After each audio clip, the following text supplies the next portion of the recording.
পিছিয়ে পড়া যে আমরা, তার মধ্যে দুইটি কারণ, তৃতীয় তিনটি কারণও হতে পারে, কিন্তু দুইটি কারণ নিয়ে আমি আজকে আপনাদের সম্মুখে আলোচনা করি।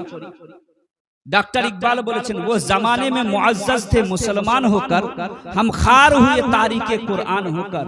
সেই যুগের মানুষ কোরআনের প্রতি আমল করে দুনিয়ার মধ্যে স্বর্ণের যুগ কায়েম করেছিলেন।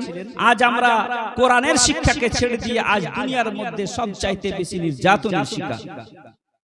আজকে দুনিয়ার মধ্যে দুইটি কারণে মুসলমান সবচাইতে বেশি পিছিয়ে।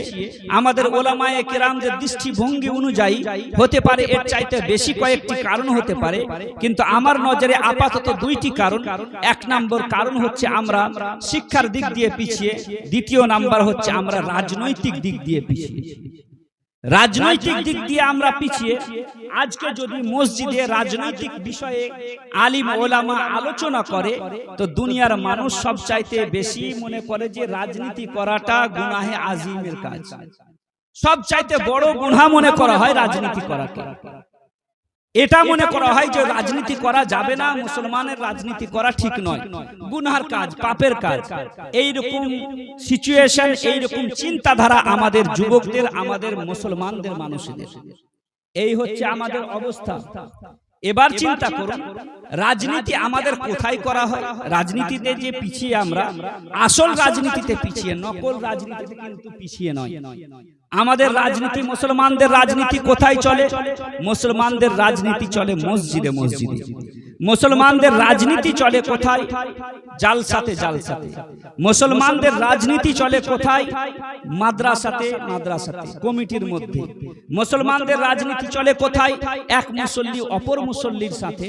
মুসলমানদের রাজনীতি চলে এক খানকার লোক আর এক খানকার লোকের সাথে। মুসলমানদের রাজনীতি চলে এক মুরিদ অপর মুরিদের সাথে। এইরকম ভাবে আমরা রাজনীতি করি, যেটা নকল রাজনীতি, আসল রাজনীতি করি না। এবং আসল রাজনীতি করাকে আমরা পাপের কাজ, গুনাহের কাজ মনে করি। আরে মাদ্রাসা বাঁচানোর জন্য, মসজিদকে বাঁচানোর জন্য রাজনীতি করা এটা নেকির কাজ, বড় বড়ই সওয়াবের কাজ।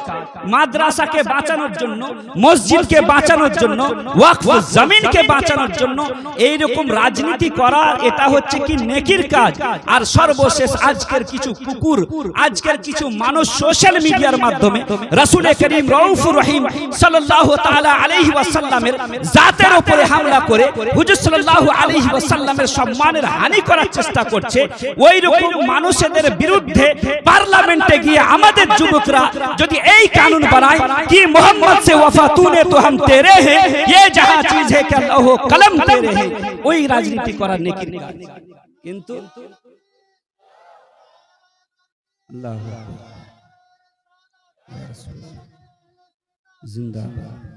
আজকের আমাদের অবস্থা হচ্ছে এই।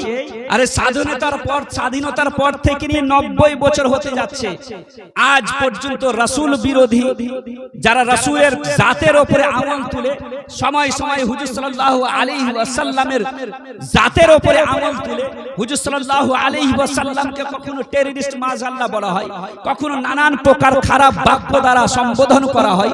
ওই রকম কুকুর, জাহান্নামী কুকুরদের বিরুদ্ধে আজকে পার্লামেন্টে গিয়ে আমরা কি করতে পারলাম না? কোন সংবিধানই তৈরি করতে পারলাম না, তো কিসের রাজনীতি? ওই রকম রাজনীতি করা, ওই রকম রাজনীতি করে পার্লামেন্টে গিয়ে এমপি হয়ে রাসূল সাল্লাল্লাহু আলাইহি ওয়াসাল্লাম নামুসে রিসালাতের প্রতি কানুন বানাবো যেদিন, সেই দিন হবে আমাদের রাজনীতি সাকসেস। কিন্তু আজ রাজনীতি যেমনই করি না কেন, মরে সবচাইতে বেশি মুসলমান। এই মুসলমানকে নানান প্রকার ভাবে, নানান রোগ, স্বাধীনতার পর থেকে নিয়ে আমাদের কাছ থেকে অনেক প্রকার রাজনীতিবিদরা আমাদের কাছ থেকে নিজেকে খুব ফায়দা পৌঁছিয়েছে, উপকৃত হয়েছে। কিন্তু মুসলমানের আজ কিছুই হয়নি। আজকে মসজিদ বাঁচানোর জন্য, খানকা বাঁচানোর জন্য, মাদ্রাসা বাঁচানোর জন্য, ওয়াকফ জমিনকে বাঁচানোর জন্য আজকে মুসলমানদেরকে দাঁড়ে দাঁড়ে গিয়ে কান্না করতে হচ্ছে। বলেন তাহলে স্বাধীনতার পর থেকে আমরা করলাম তো করলাম কি? এর জন্য দায়ী কারা? এর জন্য দায়ী হচ্ছে আমরা। আমরা কিছুই করতে পারলাম না, অথচ আমাদের যুবকদের দিলের মধ্যে, মনের মধ্যে এই ভয় এবং ভীতি ভরে দেওয়া হচ্ছে। আমাদেরকে এই ফিল করানো হচ্ছে, এহসাস করানো হচ্ছে যে ভারতের বুকে তোমরা আছো, তোমরা হচ্ছে ভাড়াটিয়া মানুষ। এখানে তোমরা ভাড়াটিয়া হিসাবে আছো। স্বাধীনতার আগে যারা যা পেরেছে দেশ থেকে চলে গেছে, এখন যারা আছো তোমরা ভাড়াটিয়া হিসাবে আছো। এটা আমাদের যুবকদের দিলের মধ্যে ফিল করানো হচ্ছে, এটা এহসাস দিলানো হচ্ছে, এটা মনে করিয়ে দেওয়া হচ্ছে যে তোমরা এখানে ভাড়াটিয়া হিসাবে আছো। ডক্টর ইকবাল বলেন, हम भी तामीर वतन में है बराबर के शरीक, तुम अगर दरो दीवार हो तो बुनियाद है हम।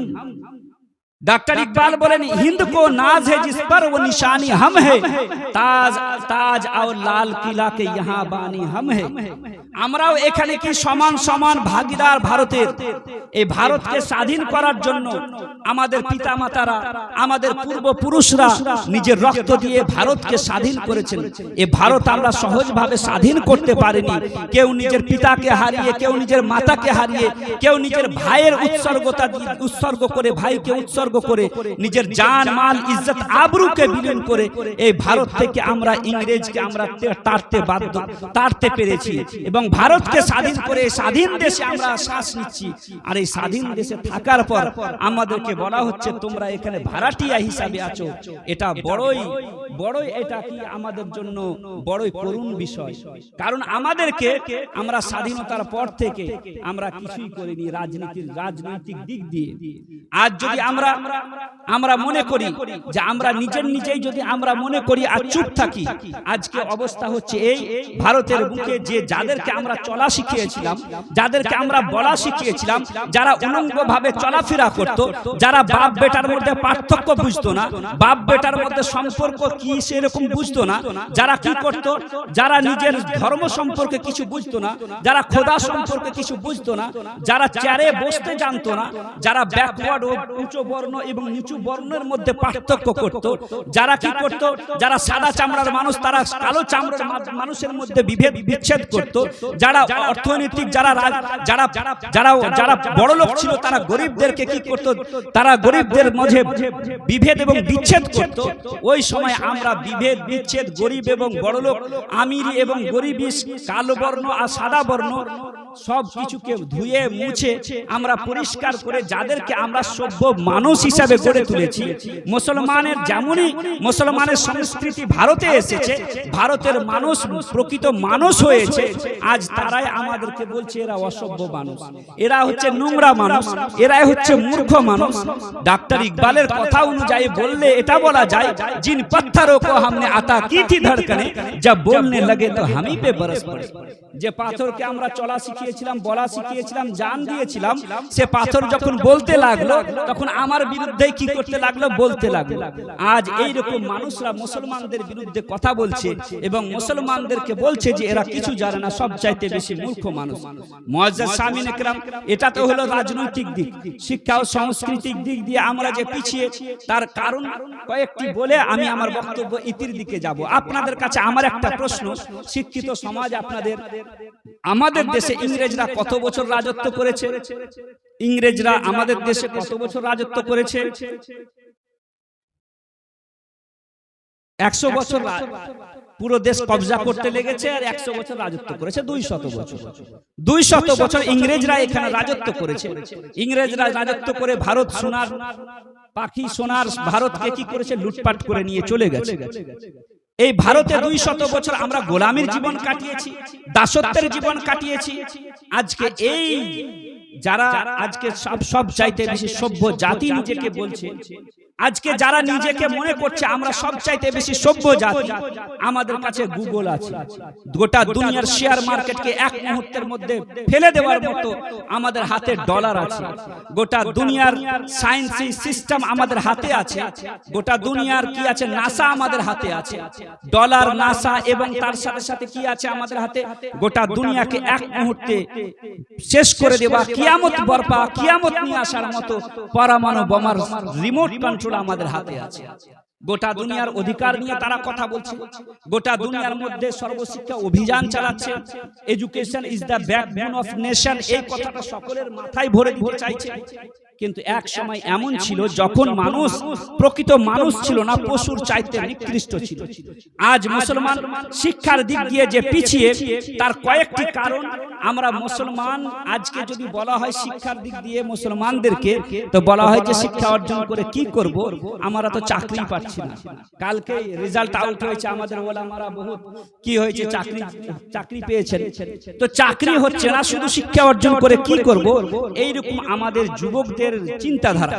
একটা কথা মনে রাখবেন, যে জাতির যুবকদের এই চিন্তাধারা হবে যে শিক্ষা অর্জন করছি চাকরি করার জন্য, মনে করবেন সে জাতির ভবিষ্যৎ বড়ই অন্ধকার, সে জাতির ভবিষ্যৎ উজ্জ্বল কখনো হতে পারে না। যে জাতির যুবকদের চিন্তাধারা এই হবে যে বড় হয়ে আমি চাকরি করব, আমি চাকরি করার জন্য পড়ছি।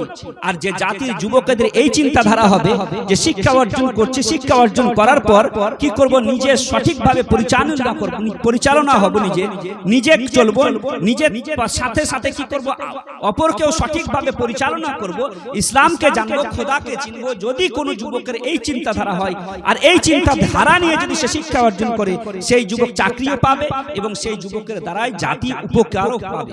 মুআজ্জাজ সামিনে কেরাম, আজকের আমরা অপরের মাথায় নিজের দায়িত্বকে রেখে নিজের দায়িত্ব মুক্ত হওয়ার চেষ্টা করছি। আজকে কোন সরকারের মাথায় দায়িত্ব চাপাচ্ছি, বলছি অমুক সরকার তো চাকরি দিচ্ছে না, অমুক সরকার, যার কারণে মুসলমানদের প্রতি নির্যাতন হচ্ছে। এটা ভুল কথা, এটা ভুল কথা। আল্লাহ রাব্বুল আলামিন নিজে বলছেন যে যতক্ষণ না কোনো কম, কোনো জাতি নিজের ভাগ্যকে পরিবর্তন করার প্রয়াস করে না, আল্লাহ তাবারক ওয়া তাআলা সে জাতির ভাগ্যকে পরিবর্তন করেন। তো আমাদেরকে আমাদের ভাগ্যকে নিজেই পরিবর্তন করার চেষ্টা করতে হবে। আমরা যে দেশে বসবাস করি, এই দেশে যদিও বা ইংরেজরা 200 বছর রাজত্ব করে গেছে, এক সময় এই মুসলমান, যাদেরকে আজ পিছিয়ে পড়া জাতি, অশিক্ষিত মূর্খ জাতি বলে সম্বোধন করা হচ্ছে, এই জাতি এককালীন ছিল শিক্ষিত ছিল।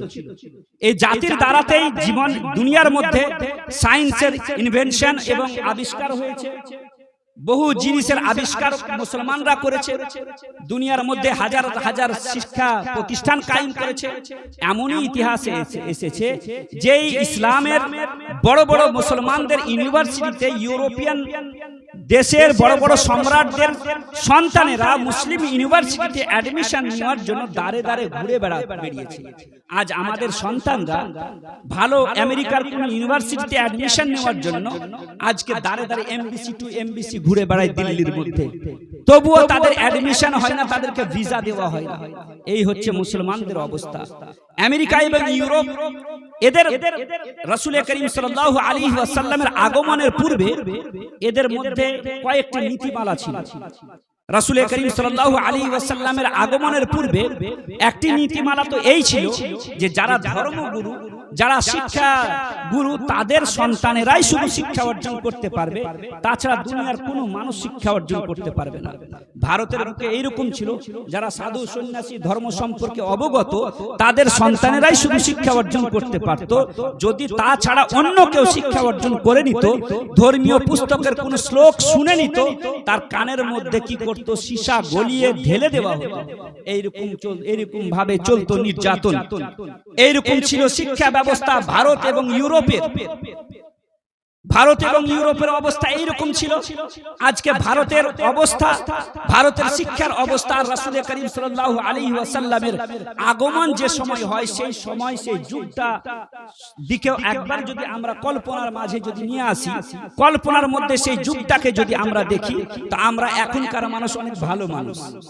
এখনকার মানুষ আমরা সভ্য মানুষ। কারণ হব না কেন, আমরা ডিজিটাল যুগে বসবাস করছি, আধুনিক যুগে বসবাস করছি। আমরা এখনকার যুগের মানুষ অনেক ভালো মানুষ। রাসূলের যুগের মানুষ, যে যুগে রাসূল করিম সাল্লাল্লাহু আলাইহি ওয়াসাল্লামের আগমন হয়, সেই যুগটাকে, সেই যুগের একটি নাম, সেই যুগটার নাম হচ্ছে আইয়ামে জাহিলিয়াত বা অন্ধকারময় যুগ। সেই যুগটাকে বলা হয় অন্ধকারময় যুগ। জাহিলিয়াতের যুগ কেন বলা হয়, অন্ধকর্মময় যুগ কেন বলা হয়? এই জন্য বলা হয় সেই যুগের মানুষ মানুষ ছিল না, বরং পশুর চাইতে নিকৃষ্ট ছিল। কেমন পশুর চাইতে নিকৃষ্ট ছিল? সেই যুগের মানুষ মানুষকে মানুষ মনে করতো না। আরবের অর্থনৈতিক অবস্থা ঠিক ছিল না, তাদের রাজনৈতিক অবস্থা ঠিক ছিল না, তাদের সামান্য সামান্য বিষয়ে 40-50 বছর ধরে সামান্য বিষয়ে লড়াই চলতেই থাকতো। এটা তো সামান্য বিষয়, এর চাইতে বড় জালিম তারা ছিল।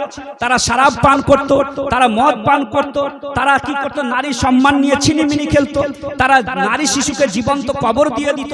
কোন শিশু যদি মায়ের পেটে থাকতো, সে শিশুর জন্ম হওয়ার পূর্বেই সেই বাড়ির পিতা কি করত? বাড়ির আঙিনায় বা বাড়ির আশপাশে কি করত? খাল খনন করে রাখতো। যদি মেয়ে সন্তান হতো তো সাথ কি করত? কবরস্থ করে দিত। ছেলে সন্তান হলে পরে সে যদি দুর্বল হয়ে যেত, তাহলে পাহাড়ের চূড়ায় নিয়ে গিয়ে ফেলে দিয়ে বলতো, দুর্বলদের এই পৃথিবীতে বেঁচে থাকার কোনো অধিকার নেই। এইরকম ছিল আরবের অবস্থা। তারপরে তারা কি করত? কাবা মতো পাবা পবিত্র ঘরকে তারা 360টি মূর্তি রেখে অপবিত্র করে ফেলেছিল। রাসূল করিম সাল্লাল্লাহু আলাইহি ওয়াসাল্লামের আগমনের পূর্বে কাবার চত্বরে তারা সিটি বাজিয়ে বাজিয়ে তওয়াফ করত, উলঙ্গ হয়ে তারা তওয়াফ করত। তারপরে তাদের দৈহিক চাহিদা মেটানোর জন্য একটি মহিলার প্রয়োজন ছিল। সেই মহিলাটি কার মা, কার বোন, কার খালা, কার ফুফু, এটা দেখার তাদের কোনো প্রয়োজন ছিল না। এইরকম সময় রাসূল করিম সাল্লাল্লাহু আলাইহি ওয়াসাল্লাম এই দুনিয়াতে আসলেন। হুজুর সাল্লাল্লাহু আলাইহি ওয়াসাল্লাম আসার পর দুনিয়ার মানুষকে এমন শিক্ষা দিলেন, এমন দীক্ষা দিলেন, নিজের শিক্ষা এবং আদর্শ দ্বারা হুজুর সাল্লাল্লাহু আলাইহি ওয়াসাল্লাম ওই আরবের অসভ্য জাতিকে সভ্য জাতিতে পরিণত করলেন। কোন এমন শিক্ষা দ্বারা, কোন এমন হাতিয়ার দ্বারা হুজুর সাল্লাল্লাহু আলাইহি ওয়াসাল্লাম সে আরবের অসভ্য জাতিকে সভ্য জাতিতে পরিণত করলেন। এবার আসুন ইউরোপের দিকে চলে আসি, যে যখন রাসূল করিম সাল্লাল্লাহু আলাইহি ওয়াসাল্লামের আগমন হয় 570 খ্রিস্টাব্দ এবং এর পূর্বে হযরত ঈসা আলাইহিস সালামের ইহলোক থেকে আসমানি দুনিয়া যাওয়ার পর থেকে নিয়ে এই 570 বছর, এই সব 570 বছরের মধ্যে দুনিয়ার মধ্যে এমন কোনো পাপ নেই যে সেটা হয়নি, দুনিয়ার মধ্যে এমন কোনো গুনাহ নেই যে সেটা হয়নি। এমন সংকটময় মুহূর্তে কি হয়েছিল? আরবের বুকে এবং ভারতের বুকে এবং ইউরোপের বুকে একটি নিয়ম ছিল যে যারা উঁচু বর্ণের মানুষ তারাই শুধু শিক্ষা অর্জন করতে পারবে, নিচু বর্ণের মানুষরা শিক্ষা অর্জন করতে পারবে না, গবেষণা করতে পারবে না, শিক্ষা দীক্ষা অর্জন করতে পারবে না। ধর্মগুরুর সন্তানেরা শুধু ধর্ম অর্জন, শিক্ষিত শিক্ষা অর্জন করবে। এমন সংকটময় মুহূর্তে একটি ঘটনা পৃথিবীর বুকে ঘটে গেল। সেই ঘটনা হচ্ছে এই, ইংল্যান্ড থেকে রোমে গিয়ে একটি নারী, সর্বপ্রথম একটি লেডি, একটি নারী কি করতে লাগলো? শিক্ষা নিয়ে ইনকিলাব, শিক্ষা নিয়ে কি করতে লাগলো? পরিবর্তন নিয়ে আসার চেষ্টা করতে লাগলো। শিক্ষা যে জাতির মাঝে থাকবে, শিক্ষা যে জাতির মাঝে থাকবে, যদি শিক্ষা না থাকে সে জাতি যতই পয়সাওয়ালা হোক না কেন, সে জাতি যতই বড় লোক হোক না কেন, আর যতই অর্থনৈতিক দিক দিয়ে মজবুত হোক না কেন, সে জাতি কোনোদিন উন্নতি লাভ করতে পারে না। একটি নারী ইউরোপ থেকে গিয়ে রোমে গিয়ে সে কি করছিল? শিক্ষা অর্জন করতে লাগলো, দর্শন এবং ফিলোসফি শিখতে লাগলো। দর্শন এবং ফিলোসফি শেখার পর সেই লেডিটি, সে নারীটি, হেটিয়া নামক সেই মহিলাটি কি করতে লাগলো? নিজের দেশে ফিরে আসলো। দেশে ফিরে এসে কি করতে লাগলো? গোটা জাতিকে শিক্ষা দিতে শুরু করলো, জনগণকে অন্ধকার থেকে আলোয় নিয়ে আসতে শুরু করলো। যখন সেই যুগের মানুষ, সেই যুগের ধর্মগুরুরা যখন জানতে পারলো যে একটি নারী দেশ ও জাতিকে পরিবর্তন করতে শুরু করেছে, দেশ ও জাতিকে শিক্ষা দিতে শুরু করেছে, তখন সেই যুগের মানুষরা সেই লেডিটাকে, সেই নারীটাকে গ্রেফতার করলো। সেই মহিলাটাকে হেটিপেটিয়াকে গ্রেফতার করার পর হেটিপেটিয়ার জন্য সেই যুগের মানুষ কিরকম ভয়ঙ্কর শাস্তি নির্ধারিত করেছিল যে সেই নারীকে কি করা হোক? উলঙ্গ করা হোক, তারপরে তার শরীর থেকে চামড়াকে খুলে নেওয়া হোক, তারপরে তাকে আগুনে নিক্ষেপ করা হোক। হেটিপেটিয়ার দোষ কি ছিল? হেটিপেটিয়ার অপরাধ কি ছিল? হেটিপেটিয়ার দোষ এটাই ছিল যে সে শিক্ষা অর্জন করেছিল, সে জ্ঞান অর্জন করেছিল। আমি তো বলবো এটাই যে বর্তমান ইন্টারনেটের যুগ, সকলের হাতে মোবাইল এবং গুগল, সকলের হাতে গুগল আছে। আপনি গুগলে গিয়ে ডার্ক এজ সার্চ করুন, আর সাইটে যখন যাবেন তখন দেখতে পাবেন সেই যুগে মানুষ এমনও ছিল যারা চাইছিল যে শিক্ষা অর্জন করব, গবেষণা করব, নিজেকে পরিবর্তন করব, কিন্তু সেই যুগের ভয়ঙ্কর শাস্তির ভয়ে সেই যুগের মানুষরা শিক্ষা অর্জন করতে পারেনি। এমন সংকটময় মুহূর্তে আল্লাহ তাবারক ওয়া তাআলা দয়া করলেন এবং গারে হিরাতে ইসলামের কিরণ প্রস্ফুটিত হলো এবং রাসূল করিম সাল্লাল্লাহু আলাইহি ওয়াসাল্লামের দরবারে এসে হযরতে জিবরাইল আমিন আরজ করলেন, ইয়া রাসূলুল্লাহ, পড়ুন আপনার প্রতিপালকের নামে, ইকরা বিসমি রাব্বিকাল্লাযী খালাক। যখন ভারত শিক্ষার প্রতি পাবন্দি লাগাচ্ছিল, আরব শিক্ষার প্রতি পাবন্দি লাগাই, ইউনান এবং রোম শিক্ষার প্রতি পাবন্দি লাগাই, এমন সংকটময় মুহূর্তে হযরতে জিবরাইল আমিন রাসূল করিম সাল্লাল্লাহু আলাইহি ওয়াসাল্লামের দরবারে এসে আরজ করলেন, ইয়া রাসূলুল্লাহ, পড়ুন আপনার প্রতিপালকের নামে যিনি সৃষ্টি করেছেন, আর এই ঘোষণা সমগ্র মানব জাতির মধ্যে ছড়িয়ে দিন।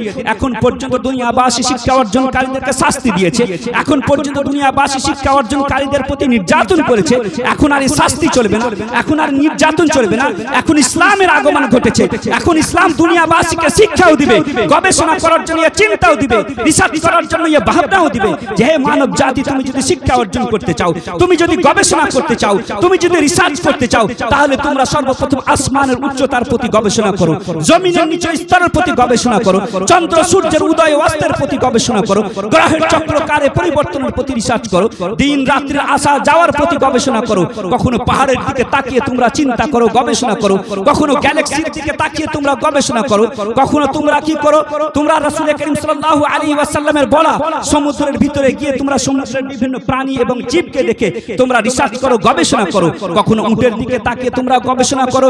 কোরআনে কারীমের মধ্যে 700 অধিক আল্লাহ তাবারক ওয়া তাআলা আয়াত নাযিল করে মানুষকে গবেষণা করার কথা বললেন। আল্লাহ রাসূল সাল্লাল্লাহু আলাইহি ওয়াসাল্লাম যেমন নিজের বয়ান আল্লাহ রাসূল সাল্লাল্লাহু আলাইহি ওয়াসাল্লাম মক্কার মধ্যে শোনালেন, মক্কার মানুষরা যখন রাসূল করিম সাল্লাল্লাহু আলাইহি ওয়াসাল্লামের কথা শুনে হুজুর সাল্লাল্লাহু আলাইহি ওয়াসাল্লামের প্রতি ঈমান এনেছিল, তো দেখা গেছিল সেই আরবের অসভ্য এবং বর্বররা আরব থেকে নিয়ে আফ্রিকার গহীন কোণ পর্যন্ত কি করেছিল, ইসলামের পতাকাকে উড্ডীন করেছিল। ডক্টর ইকবাল বলেন, वो 313 थे तो लरजता था जमाना, आज हम करोड़ों हैं तो करते हैं गुलामी। সেই যুগের মানুষ 313 জন ছিল, গোটা দুনিয়ার মানুষ থরথর করে 313 জনের পাওয়ারে ঈমানি জজবাতে গোটা দুনিয়ার মানুষ থরথর করে কেঁপেছিল। আজ আমরা কোটি কোটি, তবুও আজকে আমাদেরকে কি করা হচ্ছে, আমাদেরকে মারা হচ্ছে, কাটা হচ্ছে। আজ আমরা রাসূল করিম সাল্লাল্লাহু আলাইহি ওয়াসাল্লামের শিক্ষাকে ছেড়ে দিয়ে অসহায় হয়ে পড়েছি।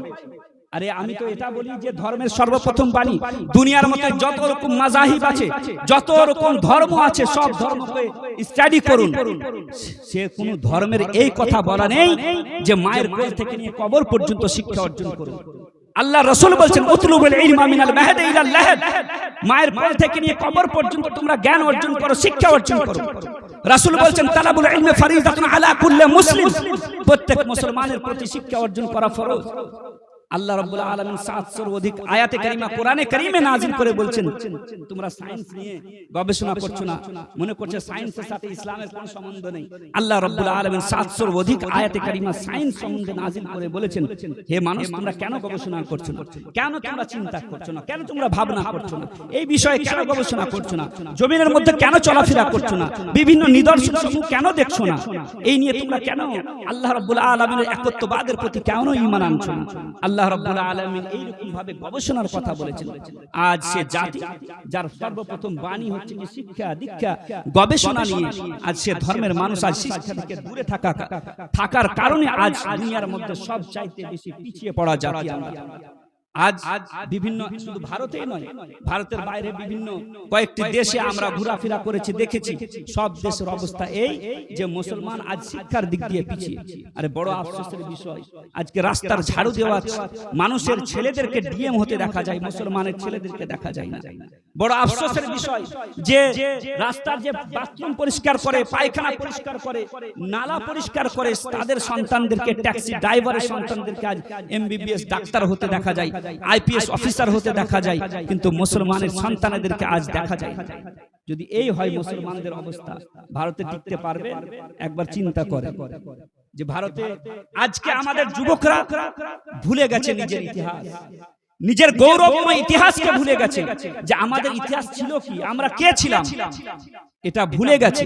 डॉक्टर इकबाल মনে করিয়ে দিতে চায়, नहीं तेरा नशे मन कसरे सुल्तानी के गुंबद पर तू शाहीन है बसेरा के पहाड़ों की चट्टानों में। হে মুসলিম যুবক, কোন নেতা মন্ত্রীর লাঠিয়াল হিসাবে নিচে চাটাই বিছিয়ে বা চেয়ার লাগিয়ে নিচে বসে নেতা মন্ত্রীর কথা শুনে তালি বাজিয়ে হাসা তোমার কাজ নয়।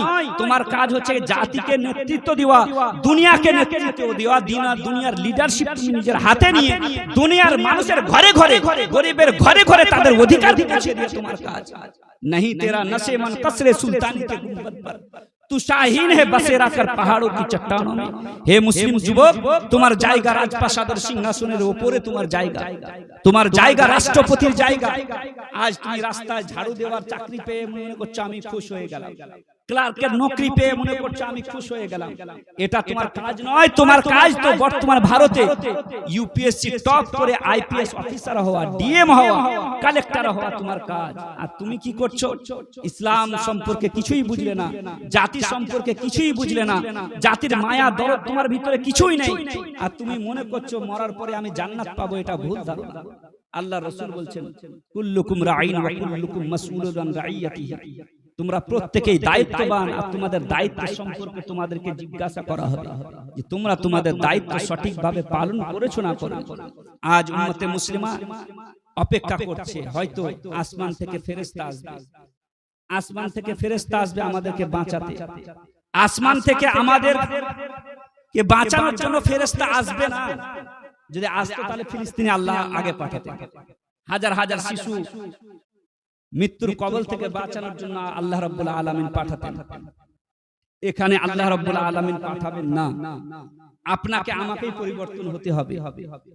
আল্লাহ রাব্বুল আলামিন বলছেন যখন তোমরা আল্লাহ এবং তার রাসূলের পথকে ছেড়ে দিবে, তখন তোমাদের মাথার উপরে আমি জালিম শাসককে নিয়োগ করব, জালিম বাদশাকে তোমাদের মাথার উপরে নিয়োগ করব।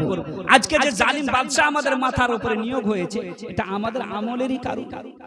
আমার ভাষায় আল্লাহ বলছেন যে হে মুসলমান, হে মুমিন, যখন তোমরা খোদার হুকুম আহকামকে ছেড়ে দিবা, রাসূলের সুন্নাতকে ছেড়ে দিবা, তখন একজনকে আমি দিল্লিতে পাঠাবো আর একজনকে আমি কলকাতাতে পাঠাবো। ওতেই তোমাদের মাথা ঠিক হয়ে যাবে।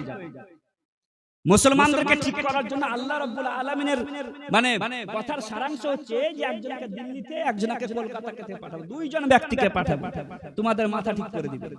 আল্লাহ বলছেন যে যখন তোমরা আল্লাহ এবং তার রাসূলের পথকে ছেড়ে দিবা, বুজুর্গানে দ্বীনের পথকে ছেড়ে দিবা, তখন তোমাদের মাথার উপরে জালিম শাসককে নিয়োগ করব।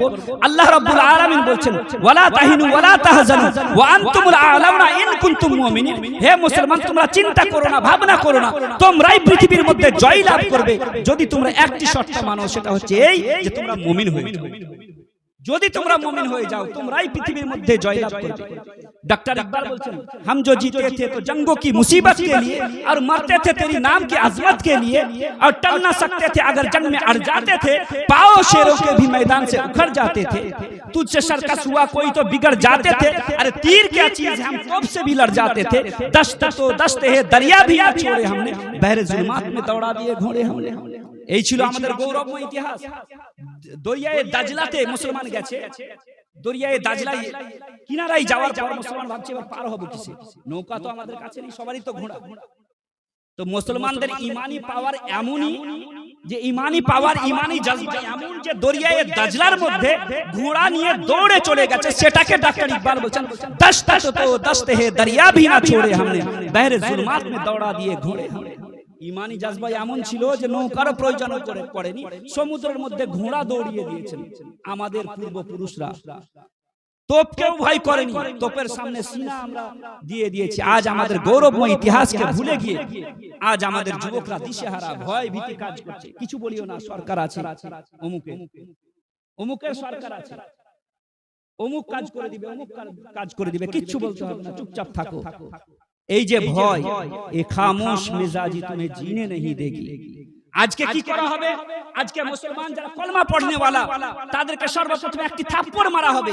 দেখবে যে কলমা পড়নে वाला এরা চুপ হয়ে আছে, মানে একে লাথি মারে। লাথি মারার পরেও যখন চুপ থাকবে মুসলমান, আর এরা চাইছে যে মুসলমান চুপ থাকুক, আমাদের মিশন কি হল কমপ্লিট হোক। কেউ চাইছে যে মুসলমান কলমা পড়নে वाला এরা কি থাকবে, চুপ থাকবে, এদেরকে প্রতি নির্যাতন হবে, এরা চুপ থাকবে, এদেরকে টেররিস্ট বলবো, চুপ থাকবে। আর আমরা যদি চুপ থাকি তো তাদের মিশন কমপ্লিট হবে। ডॉक्टर ইকবাল বলছেন তাই ये खामोश मिजाज तुम्हें जीने नहीं देगी, जीना है इस दौर में तो कोहराम मचा दो। যদি এই যুগে দুনিয়ার মধ্যে বাঁচতে হয় তাহলে চুপ থাকলে হবে না, বলতে শিখতে হবে। আমাদের গৌরবময় ইতিহাস কি ছিল? আমাদের যুবকরা ভুলে গেছে সালাউদ্দিন আইয়ুবীকে। আমাদের যুবকরা নিজের গৌরবময় ইতিহাসকে ভুলে এরে সারা সারা রাত তো এদের জুপিতে লুডু খেলা, সারা সারা জুয়া খেলা নিয়েই তো ব্যস্ত, সারা সারা রাত সোশ্যাল মিডিয়ার মধ্যে উলঙ্গতা, অরহদ, উলঙ্গ রিলস নিয়েই ব্যস্ত। তাহলে বলুন সে জাতির উন্নতি হবে কি করে? সে জাতির যুবকদের যদি এই অবস্থা হয়, আমাদের পূর্বের জাতির যুবকদের অবস্থা কে ছিল? হিন্দ থেকে একটা নারী, একজন মহিলা, মুসলমানদের এক বোন একটি চিঠি পাঠিয়েছিল মুসলমানদের বাদশা হাজ্জাজ বিন ইউসুফকে, যে হে হাজ্জাজ বিন ইউসুফ, লজ্জা লাগে না মুসলমানদের মসনদে বসে, সোনার সিংহাসনে বসে তুমি মুসলমানদের কি করছো? খেলাফত চালাচ্ছ। আর তোমার এক বোন, মুসলমানদের এক বোন, তোমার এক বোন হিন্দুস্তানে বসে, রাজা দাহিরের কারাগারে বসে নিজের ইজ্জত লুট হওয়ার প্রহর গুনছে। আর তুমি মুসলমানদের রাজা হয়ে সিংহাসনে বসে তুমি রাজতন্ত্র চালাচ্ছ, তুমি নিজের প্রজাকে চালাচ্ছ, মুসলমানদের মধ্যে খেলাফত দিচ্ছ। বলো আল্লাহর দরবারে তুমি কি জবাব? এই একটা চিঠি কোথা থেকে? ভারত থেকে। ভারতের এক জেলখানা থেকে একটি মহিলা চিঠি পাঠাচ্ছে মুসলমানদের বাদশাকে, যে আমি রাজা দাহিরের, হিন্দের বুকে রাজা দাহিরের কারাগারে আমি বসে আছি, আমার ইজ্জত কবে লুট হবে আমি জানি না। আর তুমি খলিফাতুল মুসলিমিন, আমিরুল মুমিনিন হয়ে, মুসলমানদের বাদশা হয়ে তুমি সিংহাসনে বসে রাজা তুমি বাদশাহী করছো। আর তুমি খোদার দরবারে কি জবাব দিবে? যে সে ভারতের, আরবে নয় বরং ভারতের বুকে রাজা দাহিরের কারাগারে একজন তোমার মুসলিম বোন নিজের ইজ্জত লুট হওয়ার প্রহর গুনছে, আর তুমি ঘুমাচ্ছ। খোদার দরবারে কি জবাব দিবে? এই এক চিঠি হাজ্জাজ বিন ইউসুফের আরামের ঘুম হারাম করেছিল। আর সে কি করেছিল? তার মধ্যে সারা রাত ঘুম হয়নি চিঠি পাওয়ার পর। সকালবেলা হতে না হতে ফজরের আজানের পরে পরে নিজের 17 বছরের সেনাপতি মোহাম্মদ বিন কাসিমকে 5000 সৈন্য দিয়ে 5000 মাইল পথ অতিক্রম করে মোহাম্মদ বিন কাসিম এসেছিলেন। কত বছরের সন্তান, কত বছরের যুবক? আমাদের অভিভাবক, মুসলিম অভিভাবক এবং অভিভাবিকারা নিজের 17-18 বছরের সন্তানকে মনে করে বাচ্চা। এটা এখন সাবালকি হয়নি, বিড়ি খায় রাস্তা ঘাটে, এই সময় খেলে খুদে ঘুরে বেড়ার সময়, রাস্তায় রাস্তায় ঘোরার সময়, এখানে ওখানে টাইম পাস করার সময়। রমজান মাস যখন আসে, মা ও বোনেরা বলে যে এই বছর মাধ্যমিক পরীক্ষা দিবে, আমার ছেলে এখনো বড় হয়নি, অতএব রোজা থাকতে পারবে না, পড়াশোনা ভালো করতে পারবে না। এই হচ্ছে আজকের যুগের মায়েদের অবস্থা। নিজের সন্তানকে ছোট বলছে, সাবালক হয়ে যাওয়ার পরেও 17-18 বছরের বাচ্চাকে রোজা থাকতে দেয় না। উচ্চ মাধ্যমিক দিবে, মাধ্যমিক দিবে, তার শরীরের প্রতি ইফেক্ট পড়বে, যার কারণ। কিন্তু একবার চিন্তা করুন, হাজ্জাজ বিন ইউসুফ রাজা দাহিরের রাজ্যে হামলা করার জন্য 17 বছরের সেনাপতিকে পাঠাচ্ছেন, নবযুবক 5000 সৈন্য হাতে দিয়ে একজন যুবককে পাঠাচ্ছেন। 17 বছরের সেনাপতি মোহাম্মদ বিন ইউসুফ ভারতে এসেছে। ভারতে এসে রাজা দাহিরের রাজ্যে হামলা করে রাজা দাহিরকে সিংহাসনচ্যুত করে, রাজা দাহিরের জিন্দানখানা থেকে, কারাগার থেকে নিজের মুসলিম বোনকে মুক্ত আকাশের মুক্ত করে, মুক্ত আকাশের নিচে সেই যুবক আকাশের দিকে শাহাদাত আঙ্গুল তুলে বলেছিল, কাদ আদাইতো শাহে, কাদ আদাইতো ফরিজাতি।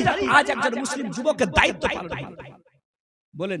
একজন 17 বছরের সেনাপতি 5000 মাইল পথ অতিক্রম করে পায়ে হেঁটে এসে একজন রাজার রাজ্যে এসে হামলা করে একজন মুসলিম বোন, 10 জন, 20 জন, 100 জন নয়, একজন মুসলিম বোনকে মুক্ত করার জন্য অত দূর থেকে এসে মুক্ত আকাশের নিচে দাঁড়িয়ে বলছে, আজ একজন মুসলিম যুবকের দায়িত্ব পালন।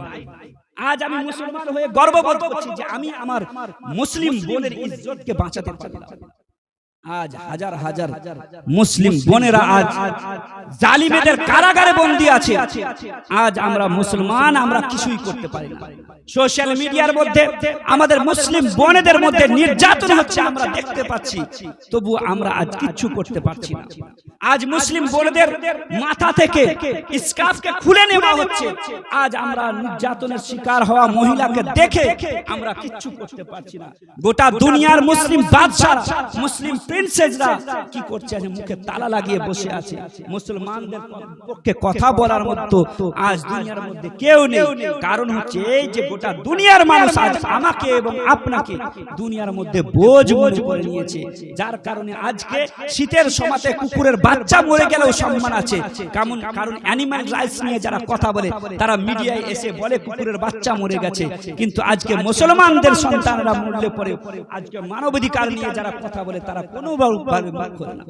বুঝতে হবে দুনিয়ার মধ্যে আজ আমরা কি হয়ে গেছি, আজ আমরা দুনিয়ার মধ্যে বোঝ হয়ে গেছি। বোঝ হয়ে যাওয়ার কারণে, আর যে জিনিস বোঝ হবে সেই জিনিসকে কি করা হয়, মাথায় রাখা হয় না ফেলে দেওয়া হয়? কি হয়, কিছুই বলছেন না আপনারা, আমার কথা বুঝতে পারছেন না।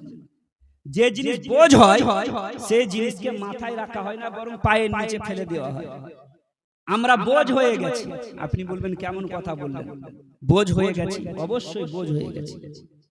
আমরা বোঝ হয়ে গেছি। আমাদের দেশে দুই প্রকারের মাছি বসবাস করে, একটা হচ্ছে মৌমাছি আর একটা হচ্ছে সাধারণ মাছি। একটা সাধারণ মাছি আমাদের মোকাবেলা ওই জাতির সাথে, যে জাতি ফজরের আগে উঠে, আমাদের মোকাবেলা সেই জাতির সাথে যে জাতি ফজরে উঠে কি করে, এক্সারসাইজ করে, সূর্য নমস্কার। আর আমাদের অবস্থা, আমাদের যুবকদের অবস্থা কি, 10টা পর্যন্ত ঘুমিয়ে থাকা। সেই জাতি কোনোদিন সেই জাতির মোকাবেলা করতে পারে না, প্রতিযোগিতায় সেই জাতির সাথে কখনো জয়ী হতে পারে না যে জাতি ফজরের পূর্বে উঠে। আর আমাদেরকে তো মুয়াজ্জিন তো ডাক দিয়ে বলছে হাইয়া আলাস সালাহ, হাইয়া আলাল ফালাহ। আমরা বোঝ হয়ে গেছি, 10টায় ঘুম থেকে উঠে বোঝ হয়ে গেছি। এবার বোঝ, দুইটি মাছি বসবাস করে আমাদের সমাজে। একটা মাছি হচ্ছে মৌমাছি, একটা হচ্ছে আমাদের দেশের ছোট ছোট মাছি। যে ছোট ছোট মাছিকে মারার জন্য পৌরসভা থেকে, অঞ্চল থেকে কি করা হয়, ব্লিচিং পাউডার নিয়ে আসা হয়, নানান প্রকার কেমিক্যাল রাস্তাঘাটে ড্রেনে দিয়ে সেগুলোকে মারার ব্যবস্থা করা হয়। মাছি আরেকটি মাছি, মৌমাছি ওটাও মাছি। আপনি বলবেন ওটার কি করা হয়? ওটাকে ভালো করে সাজিয়ে রাখা হয়। যদি অসুস্থ পড়ে তাকে মেডিসিন দেওয়া হয়, তারপরে তাকে তার চিকিৎসা করা হয়, ওষুধ দেওয়া হয়, তারপরে সে তার দ্বারাই কিসের জন্য তাকে এইরকম সম্মান করা হয়? তো বলছে মৌমাছির দ্বারাই মানুষ উপকৃত হয়, তার দ্বারাতে মানুষের ওষুধ হয়। আর একটা হচ্ছে মাছি, যেটা দ্বারাই মানুষ উপকার পায় না, বরং এটা দ্বারাই মানুষের মধ্যে ব্যাকটেরিয়া ছড়ায়, মানুষের মধ্যে ভাইরাস ছড়ায়। ওই জন্য এটা, এই মাছিটাকে মারা হয়, আর ওই মাছিটার দ্বারা মানুষ উপকৃত হয়। অনুরূপ মুসলমানদের মধ্যেও দুই প্রকার, দুই ক্যাটাগরি। একটা মুসলমানের নাম হচ্ছে আমি আর আপনি, আব্দুল্লাহ আর আব্দুল খালিক। আমাকে আর আপনার নাম যদি মিডিয়ার মাধ্যমে শুনে তো মানুষের চোখ কপালে উঠে যায়। মিডিয়ার মধ্যে কথাকে বাড়িয়ে সারিয়ে বলা হয়, মানুষ কি করে, আমাদের কথাগুলোকে বাড়িয়ে বলা হয়। যদি একটু ফাঁক পেয়ে নেয় তাহলে টেররিস্ট নাম দিতে ভুল করে না, দেরি করে না। কিন্তু মুসলমানদের একটি ক্যাটাগরি, যে ক্যাটাগরির নাম নিয়ে অ্যাজ এ ইন্ডিয়ান সিটিজেন সকলে কি করে, গর্ববোধ করে। সে মুসলমান, কিন্তু অথচ মুসলমান হয়েও গোটা ভারতের জন্য গর্বের কারণ। আমাকে আর আপনাকে বোঝ মনে করে নেওয়া হয়েছে। ডক্টর এপিজে আব্দুল কালাম ভারতকে পরমাণু দিয়ে ভারতকে কি করেছে, শক্তিশালী করেছে, যার কারণে ভারতের সকল প্রকার মানুষ সবাই কি করে, তার নাম নিয়ে গর্ববোধ করে। কিন্তু আমারও আপনার নাম নিলে পরে কিভাবে টেররিস্ট নাম দিব সে কথা ভাবে। আমাকে আর আপনাকে কি করা হয়েছে, বোঝ মনে করা হয়েছে। কিন্তু এপিজে আব্দুল কালামকে কি করা হয়েছে, বোঝ নয় বরং গর্ব এবং দেশের প্রয়োজন, জাতির প্রয়োজন মনে করে নেওয়া হয়েছে। এবার এরকম ভাবে সাহিত্যের সম্রাট কবি নজরুলকেও নিয়ে সবাই গর্ববোধ করি, সবাই গর্ববোধ করি। কারণ তার সে কি করেছে, সাহিত্য, বাংলা সাহিত্যকে কি করেছে, সম্মান দিয়েছে, উঁচু লেভেলে পৌঁছিয়েছে, যার কারণে আমরা কবি নজরুলকেও কি করে নিয়ে গর্ববোধ করি, অথচ সে মুসলমান। তাহলে বোঝা গেল যে যদি আমরা কি হয়ে যাই, জাতির প্রয়োজন হয়ে যায়, জাতির জন্য যদি বোঝ না হয়, গোটা দুনিয়ার মানুষ আমাকে আর আপনাকে জাতির জন্য বোঝ মনে করছে, দুনিয়ার জন্য বোঝ মনে করছে, যার কারণে আমরা মরি চাহে বাঁচি, কারো দায় আসে না, কারো কোনো প্রয়োজন হয় না, কারো কোনো কষ্ট হয় না। কিন্তু যদি মুসলমানদের আরেকটি ক্যাটাগরি, যে জাতির প্রয়োজন, যুগের প্রয়োজন, দেশের প্রয়োজন, সেই রকম আমাদের সন্তানেরাও যদি জাতির প্রয়োজন হয়ে যায়, দেশের প্রয়োজন হয়ে যায়, এবং এপিজে আব্দুল কালাম একটি দিয়ে এ জাতির দায়িত্ব সমাপ্ত হয় না, আমাদেরকে প্রত্যেক ঘরে ঘরে এপিজে আব্দুল কালামের মতো বড় সায়েন্টিস্ট পয়দা করে জাতির প্রয়োজন হয়ে যেতে হবে এবং দেশের প্রয়োজন হয়ে যেতে হবে। তবে আমারও আপনার সন্তানকে নিয়ে জাতি কি করবে, গর্ববোধ করবে। কিন্তু আমরা একটা এপিজে আব্দুল কালাম দিয়ে মনে করছি আমরা সব দায়িত্ব সমাপ্ত হয়ে গেল, একটা সাহিত্যের সম্রাট কবি নজরুলকে দিয়ে মনে করছি আমাদের দায়িত্ব সমাপ্ত হয়ে গেল। না, শুধু সাহিত্যের সম্রাট দিয়ে আর সায়েন্টিস্ট বানিয়েও শুধু এই জাতির দায়িত্ব সমাপ্ত হয় না। একটি সুষ্ঠু সমাজ গড়ে তোলার জন্য সব বিভাগের লোকের প্রয়োজন। একটি সুষ্ঠু সমাজ গড়ে তোলার জন্য সব বিভাগের লোক লাগবে। একজন আলিম কি করবে? জাতিকে সুন্দর ইসলামের শিক্ষা দীক্ষা দিবে, ফতোয়া ফরাইজের জ্ঞান দিবে। মাস্টার হবে, মাস্টার হওয়ার পর সে জাতিকে কি করবে? সঠিক শিক্ষা দিবে। আজ মনে করছি বোধহয় মাদ্রাসা বানানোই সবথেকে বড় নেকির কাজ। আজ আমাদের ধ্যান ধারণা যে মাদ্রাসা বানানোই সবথেকে বড় নেকির কাজ, আর বাকি শিক্ষাগুলো ধর্মীয় শিক্ষা নয়, এটা ভুল ধারণা। দুনিয়ার মধ্যে যত রকম শিক্ষা আছে সব শিক্ষা হচ্ছে দ্বীনি শিক্ষা, ধর্মীয় শিক্ষা। যারা মনে করে যে এটা ভুল ধারণা, ধর্মীয় শিক্ষা আলাদা, দ্বীনি শিক্ষা আলাদা, আর জেনারেল শিক্ষা আলাদা। জেনারেল শিক্ষা যারা অর্জন করে তারা নেকি পাবে না, তারা ধর্মীয় শিক্ষা অর্জন করছে না, খোদার দেওয়া শিক্ষা অর্জন করছে না। এটা ভুল কথা, এটা ভুল ধারণা, এটা মিথ্যা কথা। আল্লাহ তাবারক ওয়া তাআলা কোরআনে এরকম কোন বিভক্ত ইলমের করেননি। কোন রূপ ভাবে আল্লাহ তাবারক ওয়া তাআলা জ্ঞানকে এভাবে ভাগ করেনি। যারা ভাগ করে তারা ভুল ভাগ করে। দুনিয়ার মধ্যে যত রকম শিক্ষা আছে সব শিক্ষা হচ্ছে দ্বীনি শিক্ষা, সব শিক্ষা হচ্ছে ইসলামিক শিক্ষা। একজন সন্তান ইঞ্জিনিয়ারিং এর জ্ঞান অর্জন করবে, সেটাও ইসলামিক শিক্ষা। একজন ছাত্র কি হবে? ডাক্তার হবে, সেটাও ইসলামিক শিক্ষা। একজন সন্তান লয়ার হবে, সেটাও ইসলামিক শিক্ষা। একজন সন্তান পুলিশ হয়, ডিজিপি এবং আইপিএস অফিসার হোক, সেও কি হবে? ইসলামিক শিক্ষা। আপনি বলবেন যে দুনিয়াবি দুটো শিক্ষাকে আপনি এক করে দিলেন। আমি আপনার সম্মুখে কোরআনে কারীম থেকে একটি উদাহরণ দিব, তাহলে বুঝতে পারবেন যে দুনিয়ার মধ্যে সব শিক্ষা হচ্ছে দ্বীনি শিক্ষা। আল্লাহ রাব্বুল আলামিন সর্বপ্রথম দুনিয়ার মানুষকে বানানোর জন্য আল্লাহ রাব্বুল আলামিন ফেরেশতাদের সম্মুখে বললেন, ইন্নী জাইলুন ফিল আরদি খলিফা। হে আমার ফেরেশতারা, আমি দুনিয়ার মধ্যে আমার নায়েব, আমার প্রতিনিধিকে সৃষ্টি করতে চাই। ফেরেশতারা বলেছেন, হে আল্লাহ, না না। ফেরেশতারা বলেছিলেন, আল্লাহ দুনিয়ার মধ্যে মানব জাতিকে সৃষ্টি করবেন না, এরা মারামারি করবে, কাটাকাটি করবে, এদেরকে বানায়েন না। আমরা তো আপনার নাহনু নুসাব্বিহু বিহামদিকা ওয়া নুকদ্দিসু লাক। হে আল্লাহ, আপনার তাসবিহ এবং আপনার পবিত্রতা বর্ণনা করছি। আল্লাহ রাব্বুল আলামিন বলেছিলেন, ইন্নী আ'লামু মা লা তা'লামুন। হে আমার ফেরেশতারা, আমি যা জানি তোমরা জানো না। একটা কথা ফেরেশতাদের মাথা নত হয়ে গেছে, ফেরেশতাদের মাথা নত হয়ে গেছিল। এখানে কারো বলার কোনো সাহস নেই। আল্লাহ রাব্বুল আলামিনের নজরে, আল্লাহ রাব্বুল আলামিনের দরবারে ফেরেশতারা যে বলেছিলেন যে হে আল্লাহ, এরা মারামারি করবে, কাটাকাটি করবে, কারণ হচ্ছে এর পূর্বে জিন জাতিকে ফেরেশতারা দেখেছিলেন। ফেরেশতারা জিন জাতিদের মারামারি কাটাকাটি দেখেছিলেন। ফেরেশতারা আজকের যুগের বর্তমান ভারতের মুসলমানদের বাড়িতে বুলডোজার চালা দেখছিলেন সেই সময়। ওই জন্য বলেছিলেন মানুষকে বানায়। আল্লাহ রাব্বুল আলামিনের ফেরেশতা সেই সময় দেখতে পাচ্ছিলেন যে নমরুদ হবে, সাদ্দাদ হবে, আবু লাহাব, আবু জেহেল হবে, ফিলিস্তিনে হাজার হাজার মুসলমানরা মৃত্যুবরণ করবে, আফগানিস্তানে 10 লক্ষ মুসলমান মরবে। এই জন্য ফেরেশতারা বলেছিলেন যে আল্লাহ, এই মানব জাতিকে তৈরি করিয়েন না। কিন্তু আল্লাহ রাব্বুল আলামিন বলেছিলেন যে হে আমার ফেরেশতারা, তোমাদের নজরে হয়তো জালিম অত্যাচারী বাদশা, জালিম অত্যাচারী সরকারের বুলডোজার চালা তোমার নজরে আসছে, কিন্তু সেই যুগের মুসলমানদের খোদা ভীরুতা তোমার নজরে এখনো পড়েনি। আল্লাহ ফেরেশতাদেরকে বলছেন, নমরুদের জুলম ও অত্যাচার তোমার সম্মুখে তুমি দেখতে পাচ্ছ ফেরেশতা, কিন্তু আমার ইশকে, আমার প্রেমে ইব্রাহিম খলিলুল্লাহর আগুনে প্রবেশ করা তুমি এখন পর্যন্ত দেখতে পাওনি। হে আমার ফেরেশতারা, তোমরা ফেরাউনের জুলম তো দেখতে পাচ্ছ, কিন্তু ফেরাউনের সাথে সাথে আমার মুসার, আমার ইশকে কি করা, নিজেকে উৎসর্গ করে দেওয়া থেকে তুমি এখনো উজ্জ্বল হয়ে আছো। আল্লাহ রাব্বুল আলামিন বলে ফেললেন, ইন্নী আ'লামু মা লা তা'লামুন। হে আমার ফেরেশতারা, আমি যা জানি তোমরা জানো না। এবার আল্লাহ রাব্বুল আলামিন ডেমো দেখাচ্ছেন ফেরেশতাদের সম্মুখে, যে আমার ফেরেশতারা দেখো, তোমাদের সম্মুখে আমি আদমকে সৃষ্টি করলাম। হযরত আদম আলাইহিস সালামকে কি করলেন? ফেরেশতাদের সম্মুখে দাঁড় করালেন। দাঁড় করিয়ে ফেরেশতাদের সম্মুখে ইলমি মুকাবিলা, জ্ঞানের মুকাবিলা প্রতিযোগিতা হলো। ফেরেশতারা জ্ঞানে, ইলমে কি করে হযরত আদম আলাইহিস সালামের চাইতে কি হয়ে গেল? হেরে গেল। আল্লাহ রাব্বুল আলামিন হুকুম দিলেন, হে ফেরেশতারা এবার তোমরা কি করো, আদম আলাইহিস সালামকে সিজদা করো। সকল ফেরেশতা সিজদা করলো। আল্লাহ রাব্বুল আলামিন বললেন, আল্লাহ রাব্বুল আলামিন কি করেছিলেন? আল্লাহ রাব্বুল আলামিন হযরত আদম আলাইহিস সালামকে জ্ঞান দিয়েছিলেন। কি রকম জ্ঞান? কোরআনে কারীম বলছেন, ওয়া আল্লামা আদামাল আসমাআ কুল্লাহা। আল্লাহ রাব্বুল আলামিন হযরত আদম আলাইহিস সালামকে সমস্ত জ্ঞান দিয়েছিলেন। সমস্ত জ্ঞান, দুনিয়াতে যত রকম জ্ঞান আছে সব জ্ঞান এই সমস্ত কুল্লাহার মধ্যে আছে।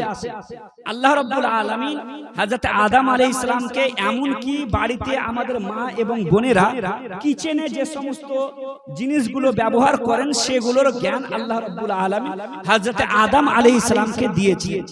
তাহলে আদম আলাইহিস সালামকে যখন সব জ্ঞান দিয়েছিলেন, তাহলে ইঞ্জিনিয়ারিং এর জ্ঞান দিয়েছিলেন, নাহলে এই বিল্ডিং গুলো হবে কি করে? আল্লাহ রাব্বুল আলামিন সায়েন্সের জ্ঞান দিয়েছিলেন, না হলে সায়েন্সের ইনভেনশন এবং আবিষ্কার হলো কি করে? আল্লাহ রাব্বুল আলামিন কিভাবে গাছপালা তরুলতা বৃক্ষরাজিকে কিভাবে মানুষ করতে হবে, কিভাবে তাকে সুন্দর করতে হবে এটারও জ্ঞান দিয়েছিলেন। একটা ফল খাবে এবং তার প্রতিক্রিয়া কি সেটারও জ্ঞান দিয়েছিলেন। এক কথায় আল্লাহ রাব্বুল আলামিন বলছেন, আমি আদমকে ওয়া আল্লামা আদামাল আসমাআ কুল্লাহা, হযরত আদম আলাইহিস সালামকে সমস্ত জ্ঞান যখন দিয়েছিলেন, তাহলে আমি আর আপনি ইলমকে কেন বন্টন করছি? আমি আর আপনি ইলমকে কেন বন্টন করছি? যে এটা দ্বীনি ইলম, এটা দুনিয়াবি ইলম। গোটা দুনিয়াতে যত রকম ইলম আছে সবই হচ্ছে কি দ্বীনি ইলম, যদি সেটা আল্লাহ এবং তার রাসূলকে মেনে অর্জন করা যায়, যদি কোরআনের উসুলে তাবলীগকে মেনে অর্জন করা যায়, সেটাই হচ্ছে দ্বীনি ইলম, সেটাই হচ্ছে ধর্মীয় ইলম। মুআজ্জাজ সামিন ইকরাম, আল্লাহ রাব্বুল আলামিন বলে দিয়েছেন যে গোটা দুনিয়ার কুফরি মিল্লাতগুলো শেষ জামানায় একত্রিত হয়ে উম্মতে মুসলিমাকে এবং ইসলামের চিরাগকে কি করবে? মিটিয়ে দেওয়ার চেষ্টা করবে। আল্লাহ রাব্বুল আলামিন বলছেন, ইউরিদুনা লিইতফাউ নূরাল্লাহি বিআফওয়াহিম ওয়াল্লাহু মুতিম্মু নূরিহি ওয়ালাউ কারিহাল কাফিরুন। আল্লাহ রাব্বুল আলামিন বলছেন, যত কুফরি মিল্লাতগুলো আছে, ধর্মগুলো আছে, সমস্ত ধর্ম একত্রিত হয়ে আল্লাহ রাব্বুল আলামিনের দ্বীনকে কি করতে চাইছে? ফুঁক দিয়ে নিভিয়ে দেওয়ার চেষ্টা চালাচ্ছে। সকলে মিলে ষড়যন্ত্র করে ইসলামকে মিটিয়ে দেওয়ার কি করছে? ষড়যন্ত্র চালাচ্ছে। আল্লাহ রাব্বুল আলামিন বলছেন, ওয়াল্লাহু মুতিম্মু নূরিহি, আল্লাহ নিজের দ্বীনকে পরিপূর্ণ করবেন, নিজের ইসলামকে পরিপূর্ণ করবেন। ওয়ালাউ কারিহাল কাফিরুন, যদিও বা কাফির ও মুশরিক অপছন্দ করুক না কেন, দুনিয়ার মধ্যে কাফির ও মুশরিকরা যতই অপছন্দ করুক না কেন, আল্লাহ রাব্বুল আলামিন বলছেন, আমি আমার দ্বীনকে পরিপূর্ণ করব। ডাক্তার ইকবাল বলেন, ফানুস বনকে जिसकी हिफाजत हवा करे वो शम्मा क्या बुझे जिसे रोशन खुदा करे। মুআজ্জাজ সামিন کرام, একবার ইতিহাসের দিকে আসি এবং ইতিহাসের পাতা থেকে বুঝতে পারবো যে দুনিয়ার মধ্যে মুসলমানদেরকে দুনিয়া থেকে শেষ করার কিরকম ষড়যন্ত্র চলছে। যখন ভারতের বুকে, পৃথিবীর বুকে দুইটি সাম্রাজ্য, একটি হচ্ছে সালতানাতে ওসমানিয়া, অপরটির নাম হচ্ছে সালতানাতে মুগলিয়া। সালতানাতে মুঘল সাম্রাজ্য ভারতের মধ্যে, ভারতের বাইরে ইউরোপের মধ্যে চলছিল কি? সালতানাতে ওসমানিয়া, ওসমানী সাম্রাজ্য। এই দুটি সাম্রাজ্য নিয়ে মুসলমানরা গৌরবময় ভাবে ইতিহাসে নিজের স্বর্ণের অক্ষরে ইতিহাসে নিজের অধ্যায় রচনা করেছেন। কিন্তু এরপরে এক বিশাল একটা নতুন একটা বাব, নতুন একটা অধ্যায় শুরু হয়। ইউরোপের কিছু হিংসুক মানুষ মুসলমানদের এই বড় একটি মুসলমানদের খেলাফতকে ভেঙে দেওয়ার নাপাক ষড়যন্ত্র সৃষ্টি করতে লাগলো। মুসলমানদের এই খেলাফতকে 57-58টি দেশের একটি মুসলিম খলিফাকে শেষ করে দেওয়ার জন্য ভারতের বুকে কি করলো? সালতানাতে মুগলিয়াকে শেষ করে খান করে দিল। বিভিন্ন রাজা মহারাজা, বিভিন্ন রাজ্য তৈরি হয়ে সালতানাতে মুগলিয়া, মুঘল সাম্রাজ্যকে ভেঙে খান করে দেওয়া হলো। অপরদিকে ইউরোপের মধ্যে সালতানাতে মুগলিয়া, মুঘল সাম্রাজ্যকে ভেঙে 66টি দেশ কায়েম হলো। তারপরে কি হলো? দুনিয়ার মধ্যে দুইটা সুপার পাওয়ার, দুইটা ব্যক্তি, দুই ব্যক্তি নয়, দুইটা দেশ মাথা চাড়া দিয়ে উঠলো, সুপার পাওয়ার হয়ে উঠলো। একটা দেশের নাম হচ্ছে রাশিয়া, একটা দেশের নাম হচ্ছে আমেরিকা। একটা দেশের নাম হচ্ছে রাশিয়া একটি কমিটি গঠন করলো, যে কমিটির নাম হচ্ছে সোভিয়েত ইউনিয়ন একটি সুপার পাওয়ার। আমেরিকার চাইতেও সে নিজেকে একটা সুপার পাওয়ার হয়ে উঠতে লাগলো। আমেরিকার চাইতে যখন সুপার পাওয়ার হয়ে সোভিয়েত ইউনিয়ন উঠতে লাগলো, ইউরোপের কিছু মানুষ সেই সুপার পাওয়ার রাশিয়াকে এবং রাশিয়ার কমিটি সোভিয়েত ইউনিয়নকে ভেঙে দেওয়ার নাপাক ষড়যন্ত্র চালালো। নাপাক ষড়যন্ত্র চালিয়ে সোভিয়েত ইউনিয়নকে ভেঙে খান করে 6টা দেশ কি করলো? মুক্তি লাভ করলো। তারপরে 6টা দেশ মুক্তি লাভ করার পর কি হলো? দুনিয়ার মধ্যে একক শক্তি হিসাবে থেকে গেল একটাই দেশ, সেটা হচ্ছে এই United state of America. America একক শক্তি হয়ে কি হয়ে গেল? দুনিয়ার মধ্যে সুপার পাওয়ার হয়ে থেকে গেল। কিন্তু মনে রাখবেন, একক পাওয়ার, একক শক্তি বেশি দিন টিকে না। একক শক্তি কোনোদিন বেশি দিন টিকে না। যেমনই কোনো এক শক্তি কোনোদিন কাজ করে, নিজেকে সুপার পাওয়ার হয়ে যখন দাবি করে, তখনই এর বিপরীতে আরেক শক্তি হয়ে মাথা চাড়া দিয়ে উঠে। আমেরিকার রাষ্ট্রবিজ্ঞানী, বিশাল বড় বড় রাষ্ট্রবিজ্ঞানী নিজের গবেষণা করতে লাগলো। গবেষণা করতে করতে একজন বড় গবেষক মিস্টার হান্টিংটন নিজের গবেষণার মাধ্যমে আমেরিকার বড় বড় রাষ্ট্রনেতাদেরকে, রাষ্ট্রবিদদেরকে, বড় বড় নেতা এবং মন্ত্রীদের সম্মুখে এই কথা মানাতে বাধ্য হলো এবং এই কথা মানাতে সে সফল হলো যে পৃথিবীর বুকে সবচাইতে বড় শক্তি এখন আমেরিকা আছে। আগামী যে শক্তি মাথা চাড়া দিয়ে উঠবে সেটা অন্য কোনো শক্তি নয়, সেটা আমেরিকা নয়, সেটা আমেরিকা ছাড়া রাশিয়া নয়, বা রাশিয়া ছাড়া অন্য কোনো দেশ নয়, বরং সেটা হবে মুসলিম উম্মার শক্তি, সেটা হবে মুসলিম উম্মার পাওয়ার, সেটা হবে মুসলিম উম্মার ঐক্যবদ্ধতা। মিস্টার হান্টিংটন নিজের গবেষণার মাধ্যমে যখন আমেরিকার মধ্যে যখন একথা বলল, আমেরিকার রাষ্ট্রনেতারা যখন একথা মেনে নিল যে হ্যাঁ, আগামী প্রজন্ম এবং আগামী দিনে আমেরিকার মোকাবেলা করার জন্য এবং আমেরিকার চোখে চোখ রেখে কথা বলার জন্য যদি কোনো শক্তি আমাদের বিপরীত কাজ করে, তো সেটা মুসলিম উম্মার শক্তি। অতএব মুসলিম উম্মা যেখানে শক্তিশালী হয়ে উঠবে, সেখানে কি করো? মুসলিম উম্মার মাথাকে ভেঙে খান করে দাও। সেখানে মুসলিম উম্মাতকে কি করো? মাথা চাড়া দিয়ে শক্তিশালী হয়ে ওঠার পূর্বেই সে মুসলিম উম্মতের যে নেতা মাথা চাড়া দিয়ে উঠবে, তার মাথাকে ভেঙে দাও। বিগত কয়েক দশকে আপনারা দেখতে পাবেন যে আমাদের কয়েকটি মুসলিম নেতার কি হয়েছে? মাথা ভেঙে দেওয়া হয়েছে। এই যে নীতিমালা, আমেরিকা এই নীতিমালার প্রতি আমল করতে লাগলো, কোন শক্তি তার সম্মুখে টিকে না। এই নীতিমালা সে পেয়েছিল কোথা থেকে? এই নীতিমালা আমেরিকা পেয়েছিল কোথা থেকে? এখনো আমেরিকার হোয়াইট হাউসের ছাদের উপরে আপনি একটা সিম্বল দেখতে পাবেন, সেটা হচ্ছে মিশরের পিরামিডের সিম্বল। আমেরিকান $1 নোটের মধ্যে আপনি আমেরিকার, মিশরের, ইজিপ্টের পিরামিডের ছবি দেখতে পাওয়া যাবে। গুগলে সার্চ করে দেখতে পারবেন যে আমেরিকার $1 নোটের মধ্যে আমেরিকার নয়, বরং আমেরিকার হোয়াইট হাউসের ছবি নয়, আমাদের ভারতের পার্লামেন্টের ছবি থাকে, সেখানকার হোয়াইট হাউসের ছবি নয়, বরং কি আছে? মিশরের সেই পিরামিডের ছবি আছে। তাহলে নিশ্চয় কোথায় মিশর আর কোথায় আমেরিকা? দুনিয়ার এক প্রান্তে। মিশরের সাথে আমেরিকার কি সম্পর্ক? মিশরের সাথে একটাই সম্পর্ক আমেরিকার, সেটা হচ্ছে ফেরাউনি সম্পর্ক, অন্য কোনো সম্পর্ক নাই। এই যে আমেরিকা এই নীতিমালা কোথা থেকে পেল যে যেখান থেকে কোনো শক্তি মাথা চাড়া দিবে সেই শক্তিকে ভাঙতে হবে? এই নীতিমালা আমেরিকা অন্য কোথা থেকে নয়, বরং এই নীতিমালা পেয়েছিল আমেরিকা ফেরাউনের কাছ থেকে। ফেরাউনের কাছ থেকে কিভাবে? ফেরাউন একক শক্তি হয়ে উঠেছিল।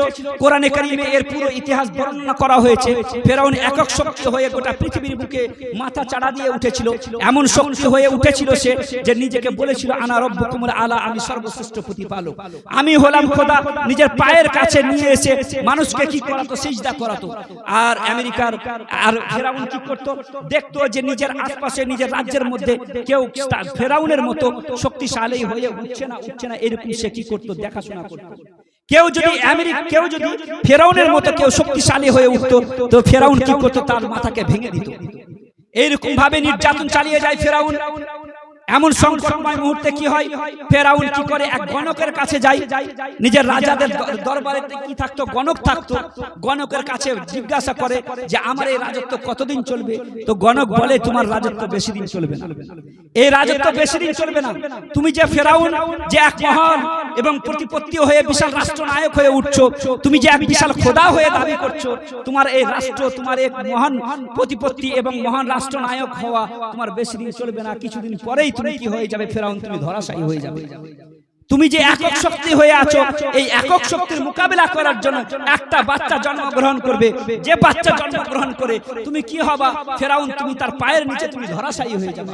ফেরাউনের মাথায় বাজ পড়লো। ফেরাউন কি করতে লাগলো? ফেরাউন চিন্তা করলো যে সন্তান আশাতে আমার কি হয়ে যাবে, আমার রাষ্ট্র নষ্ট হয়ে যাবে, আমার খোদাই নষ্ট হয়ে যাবে। সে সন্তানের আশাকে বন্ধ করে দেওয়া হবে। অতএব ফেরাউন নিজের হুকুম জারি করলো যে এই আমার রাজ্যের মধ্যে, আমার দেশের মধ্যে কোন মা যদি সন্তান জন্মগ্রহণ করে, তাহলে সে মায়ের প্রসব হওয়ার পরে পরেই কি করা হবে? তাকে আতুর ঘরে তাকে গলা টিপে হত্যা করে দেওয়া হবে। এরকম হুকুম জারি করলো। 1000 নয়, 2000 নয়, আজকে যেমন ফিলিস্তিনে 6000 বা 10,000-এর বেশি শিশু সন্তানকে হত্যা করা হয়েছে। ওই রকম ফেরাউন কি করেছিল? ফেরাউন 1000 নয়, 2000 নয়, 70,000 শিশুকে সে হত্যা করেছিল। 70,000 শিশুকে সে হত্যা করেছিল। হত্যা করার পর ফেরাউন মনে করেছিল যে এবার হয়তো বেঁচে যাব। ফেরাউন মনে করেছিল যে আমার রাজত্বকে কেউ ধ্বংস করতে পারবে না। ফেরাউনের সামনে একটা সমস্যা দেখা দিল, সেটা হলো এই যে সব সন্তান এবং সন্তানী, ছেলে এবং মেয়েকে আমরা হত্যা করছি। এরা বড় হয়ে কি করে আমাদের বাড়িতে কাজ এবং কাম করে?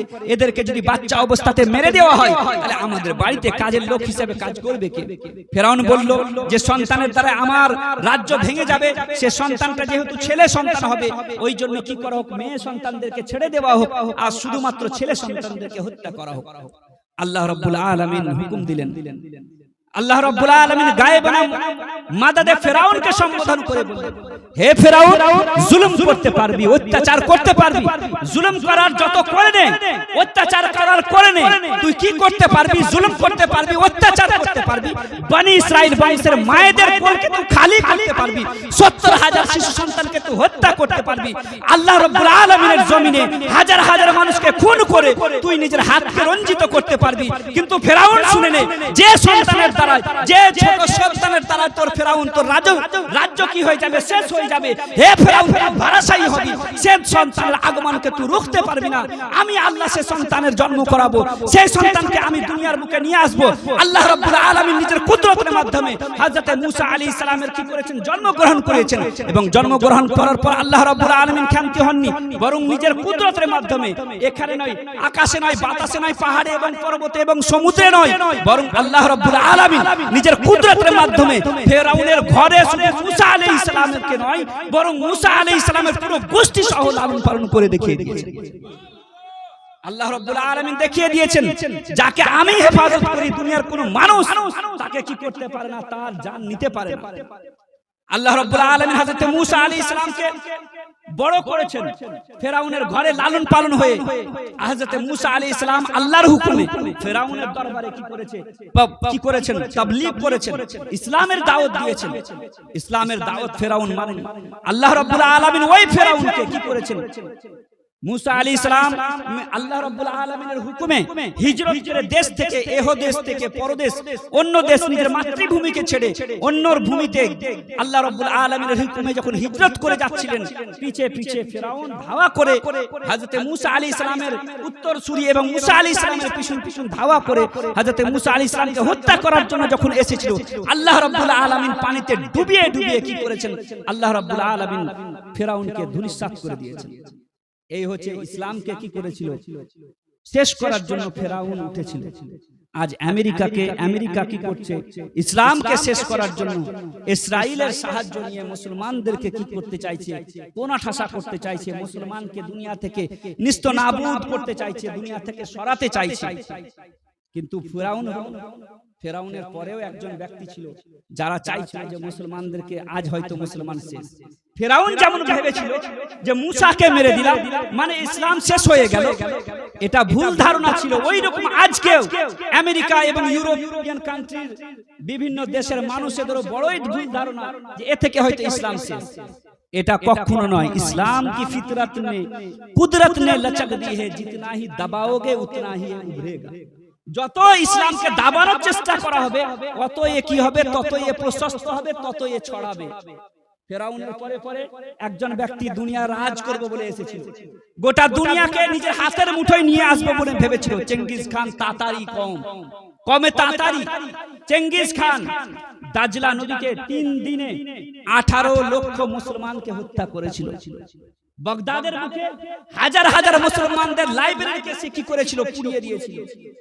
হাজার হাজার মুসলমানদের উপাসনালয়কে ভেঙে ফেলেছিল, মুসলমানদের ল্যাবকে ভেঙে ফেলেছিল। দাজলা নদীর মধ্যে দাজলা নদীর রক্তে দাজলা নদী নিজের পানির রংকে বদলে দিয়েছিল।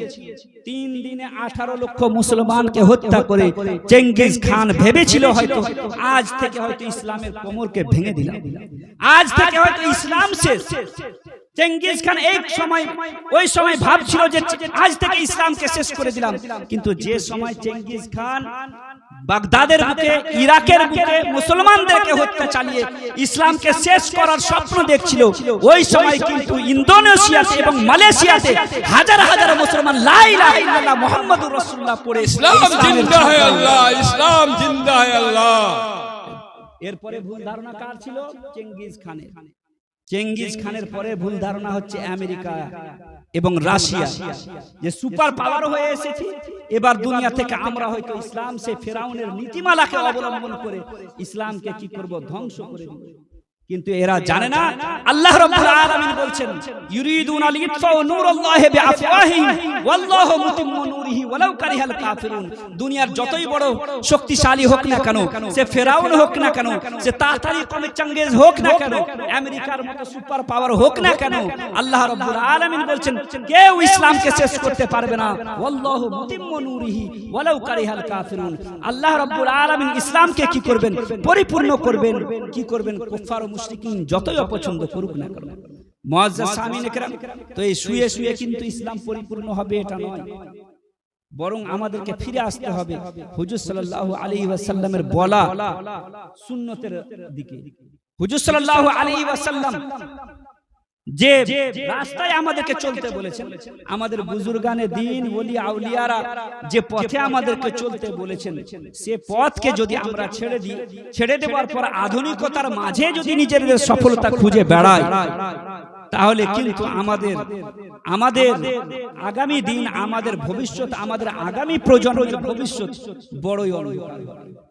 আজকে আমাদের মুসলিম অভিভাবক এবং অভিভাবিকাদের অবস্থা বড়ই দুঃখজনক। डॉक्टर इकबाल बोले ना बोला होच्छे ना एखाने एक हंगामा ये महशर हो तो उसको भूलूं सैकड़ों बातों का रह रह के ख्याल आता है। मुसलमान जातिर একটি সমস্যা যদি হয় তো সে সমস্যার কথা বলা হয়। এখানে তো হাজারো মুসলমানের সমস্যা, কোন কোন সমস্যার সমাধান আমি আপনাদের সম্মুখে বলবো। মুআজ্জাজ সামিনে কেরাম, এক নাম্বার সমস্যা হচ্ছে আমাদের শিক্ষা, দ্বিতীয় নাম্বার সমস্যা হচ্ছে আমরা রাজনৈতিক আমরা সঠিকভাবে করতে পারছি না, যেভাবে করার অধিকার হক আছে আমাদের। আর আরেকটি হচ্ছে আমরা বুজুর্গানে দ্বীন রাসূল করিম রউফুর রহিম সাল্লাল্লাহু আলাইহি ওয়াসাল্লামের বলা মত এবং পথের প্রতি আমরা সঠিকভাবে চলছি না, যার কারণে আল্লাহ রাব্বুল আলামিনের দরবার থেকে আমাদের প্রতি আযাব হচ্ছে না। এটাই লাখো শুকরিয়া।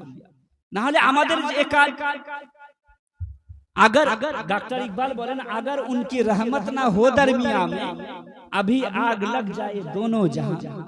যদি আল্লাহ রাব্বুল আলামিনের রহমত না হতো এবং রহমতের নবী, দয়ার নবী, রহমতের ভান্ডার নবী মুহাম্মদুর রাসূলুল্লাহ সাল্লাল্লাহু আলাইহি ওয়াসাল্লামের যদি আমরা উম্মত না হতাম, তাহলে আল্লাহ রাব্বুল আলামিন এই জাতির প্রতি আসমান থেকে আযাব নাজিল করে আমাদেরকে শেষ করে দিতেন। কিন্তু বেঁচে যাচ্ছি একটাই কারণে, সেটা হচ্ছে মুহাম্মদুর রাসূলুল্লাহ সাল্লাল্লাহু আলাইহি ওয়াসাল্লামের আমরা উম্মত। না হলে আমাদের যে কাজ সকাল থেকে সন্ধ্যা পর্যন্ত আমাদের যে কাজ, সে কাজ সভ্য মানুষ নবী রাসূল করিম সাল্লাল্লাহু আলাইহি ওয়াসাল্লামের উম্মতের কাজ হতে পারে না। মুআজ্জাজ সামিনে কেরাম, আমরা যে দেশে বসবাস করছি, আমাদেরকে অনেক চিন্তা ভাবনার সাথে আমাদেরকে কি করতে হবে, এই দেশে বসবাস করতে হবে হিকমতের সহিত, কৌশলের সহিত। আমরা আমাদের ছেলে মেয়েদেরকে উচ্চ শিক্ষায় শিক্ষিত করব, এটা হবে আমাদের মূল প্রথম কাজ। আমাদের সন্তানদেরকে পড়াবো, লেখাবো, না হলে আমাদের ভারতে বেঁচে থাকা বড়ই কি হয়ে যাবে, দুষ্কর হয়ে যাবে। আমরা জানি, একটা কথা বলে আমার কথা, একটা উদাহরণ দিয়ে আগে সুন্নাতে রাসূলের কথা বলবো। আমরা জানি যখন আমেরিকার কথা বললাম, তো আমেরিকার জুলুমের আরেকটা কথা না বলে থাকতে পারছি না। তাহলে আমাদের মধ্যে বুঝতে পারা যাবে যে কিভাবে নিজেকে উন্নত করব। আমেরিকা 1932-এ সম্ভবত, আমার ডেটটা সালটা মনে পড়ছে না, আপনারা আমার থেকে ভালো জানেন, জাপানে হিরোশিমা নাগাসাকিতে কি করেছিল, পরমাণু বোমা ফেলে হাজার হাজার মানুষকে কি করে দিয়েছিল, শেষ করে দিয়েছিল। এবং এখন পর্যন্ত তার প্রভাব পড়ে আছে, এখন পর্যন্ত সেখানে পঙ্গু মানুষের জন্ম হয়। এখন পর্যন্ত জাপান সেই ভুক্তভোগী, এখন পর্যন্ত সেটা ভুগছে। জাপান একটি ছোট্ট দেশ, কোথায় আমেরিকা সুপার পাওয়ার। যখন আমেরিকা কি করলো, যেমন আমেরিকা পরমাণু ফেলে জাপানকে কি করলো, তহস নহস করে দিল, সেখানকার মাসুমদের প্রতি নির্যাতন করলো, সেখানকার বয়স্কদের প্রতি নির্যাতন করলো, হাজার হাজার মানুষকে হত্যা করলো। ওই সময় জাপান আমেরিকার উপরে পরমাণু ফেলে আমেরিকাকেও কি করেনি, বরবাদ করেনি। আমেরিকার সাথে বদলে নেওয়ার জন্য জাপান কি করেনি, পরমাণু তৈরি করেনি।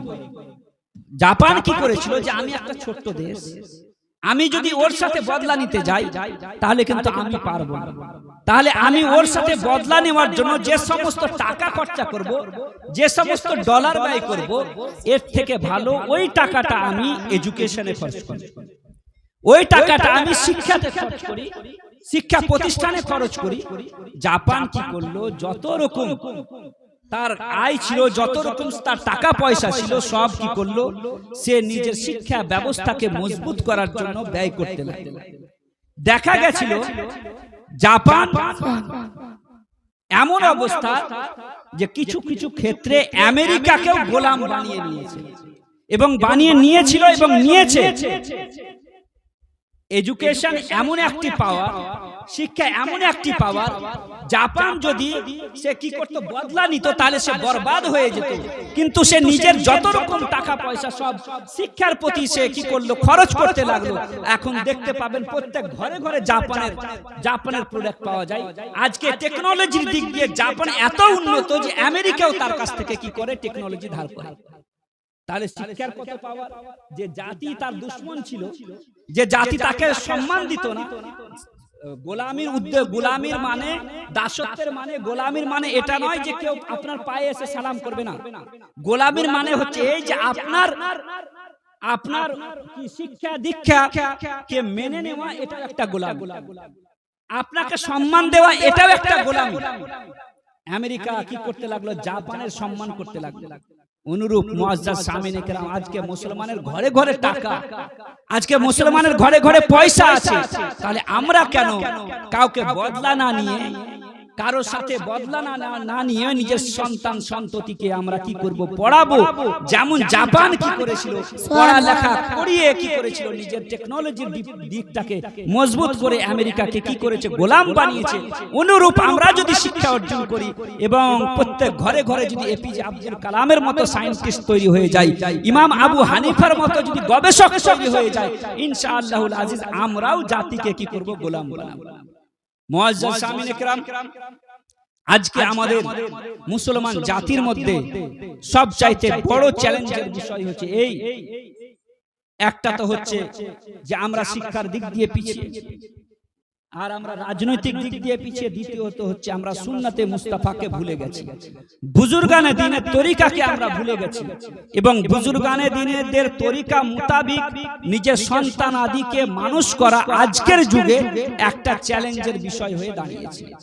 আমরা আমাদের সন্তানদেরকে লালন পালন কিভাবে করব, কিভাবে সুন্নাতে মুস্তাফা অনুযায়ী তাদের দিলের মধ্যে ইশকে রাসূল ভরব, তাদের দিলের মধ্যে বুজুর্গানে দ্বীনদের মুহাব্বত কিভাবে তৈরি করব, তাদেরকে উচ্চ শিক্ষায় কিভাবে শিক্ষিত করব, এটা একটা চ্যালেঞ্জের বিষয় উম্মতে মুসলিমা। উম্মতে মুসলিমার মতো এই জন্যই চ্যালেঞ্জের বিষয় যে আজকে সোশ্যাল মিডিয়ার একটা বাচ্চা স্কুল থেকে আসা মাত্রই এটা একটা চ্যালেঞ্জের বিষয়। তো আমরা আমাদের সন্তানদেরকে সংক্ষেপে বলি, আমরা ওইভাবে মানুষ করব যেভাবে সুন্নাতে মুস্তাফা অনুযায়ী রাসূল করিম নিজের সন্তান আদিকে মানুষ করেছেন। হযরতে ফাতেমাতুজ জাহরা রাদিয়াল্লাহু তাআলা আনহাকে যেভাবে মানুষ করেছেন, হযরতে রাসূল করিম সাল্লাল্লাহু আলাইহি ওয়াসাল্লাম নিজের বাড়িতে নিজের পরিবেশ যেমন ভাবে কায়েম করেছেন সেইভাবে আমরা নিজের পরিবেশ কায়েম করব। আর ইনশাআল্লাহুল আজিজ যদি আমরা সুন্নতে মুস্তাফাকে আঁকড়ে ধরি এবং শিক্ষাকে আঁকড়ে ধরি এবং রাজনৈতিক দিকটা আমরা মজবুত করি এবং অর্থনৈতিক দিক দিয়ে মুসলমানরা তো মজবুত আছেই, আল্লাহ রাব্বুল আলামিন আরো মজবুত করুক। যদি মজবুত হয়ে যায় তাহলে ইনশাআল্লাহুল আজিজ স্বাধীনতার পর থেকে নিয়ে আজ পর্যন্ত যে কাজটা আমরা করিনি আগামী 100 বছরে ওই জিনিসটা আমরা করব। যে যেখান থেকে যা বলুক না কেন, গুজরাট থেকে উঠে আসা দুইজন ব্যক্তি বললেই দেশের মুসলমানদের ভাগ্য নির্ধারণ তারা করতে পারবে না।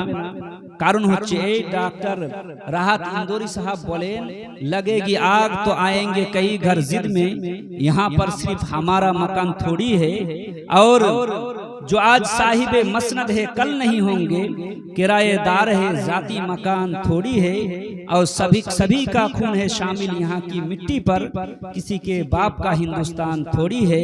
मुअज़्ज़ज़ सामिन किराम, আমরা সকলে মিলে এই দেশকে, এই জাতিকে এবং ভারতকে আমরা সুন্দর করব। আমাদের পূর্বপুরুষরা ভারতে ছিল, মরবো আমরা ভারতে। যেমন নাম শেষ মুঘল সম্রাট বাহাদুর শাহ জাফর বলেছিলেন যে গাজিयों में बू रहेगी जब तलक ईमान की, तख्त लंदन तक चलेगी तेग हिंदुस्तान की। तो গাজীদের মধ্যে, ইমানদারদের মধ্যে যতদিন ইমানের জজবা থাকবে, ইমানি পাওয়ার থাকবে, লন্ডন কি আমেরিকার হোয়াইট হাউস পর্যন্ত কি হবে, থরথর করে হিলবে। ওই রকম জজবা, ওই রকম ইমানি পাওয়ার আমাদের দিলের মধ্যে তৈরি করতে হবে। এই সংক্ষিপ্ত আলোচনা করে আমার বক্তব্য ইতি করি। শেষে আমি যে কথাটা বলি সেটা হচ্ছে এই যে হুজুর হাফিজে মিল্লাতের ফরমান, আধি রুটি খাও, বাচ্চো কো পড়াও। একবেলা না খেয়ে থাকুন তবুও নিজের ছেলে মেয়েদেরকে উচ্চ শিক্ষায় শিক্ষিত করুন। আমা আলাইনা ইল্লাল বালাগ। আসসালামু আলাইকুম ওয়া রাহমাতুল্লাহি ওয়া বারাকাতুহু।